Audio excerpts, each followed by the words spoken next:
ব্যবসায়ী নাসির উদ্দিন মাহমুদের দায়ের করা হত্যা চেষ্টার মামলায় জামিন পেলেন চিত্রনায়িকা পরীমণি। আজ সকালে চিফ জুডিশিয়াল ম্যাজিস্ট্রেট কোর্টে আত্মসমর্পণ করে জামিন আবেদন করেন তিনি। পরে ঢাকার সিনিয়র জুডিশিয়াল ম্যাজিস্ট্রেট সাইফুল ইসলামের আদালত তার জামিন মঞ্জুর করেন। এর আগে গত 18 এপ্রিল ব্যবসায়ী নাসির উদ্দিন মাহমুদকে হত্যা চেষ্টা, মারধর, ভাঙচুর ও ভয়ভীতি দেখানোর অভিযোগে করা মামলায় নায়িকা পরীমণি ও জুনায়েদ বগদাদি জিমি ওরফে জিমকে আদালতে হাজির হতে সমন জারি করেন আদালত। 2022 সালের 6 জুলাই সাভার বোট ক্লাবের সভাপতি ব্যবসায়ী নাসির উদ্দিন মাহমুদ বাদী হয়ে পরীমণি সহ 3 জনের বিরুদ্ধে এই মামলা করেন।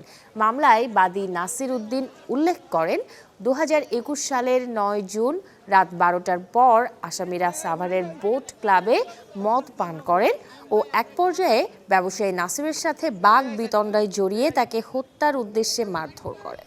আগামী 1 অক্টোবর অভিযোগ গঠনের শুনানির দিন ধার্য করেছেন আদালত। আদালতের প্রতি শ্রদ্ধাশীল হয়ে বিজ্ঞ আদালতের সমন পাওয়া মাত্র উপস্থিত হয়েছি। বিজ্ঞ আদালত আমাদের সাবমিশনে সন্তুষ্ট হয়ে জামিন মঞ্জুর করেছেন। আমরা মনে করি যে এই মামলাটি একটি কাউন্টার মামলা। এই মামলায় পরীমণি নির্দোষ প্রমাণিত হবে শেষ পর্যন্ত এবং খালাস পাবেন।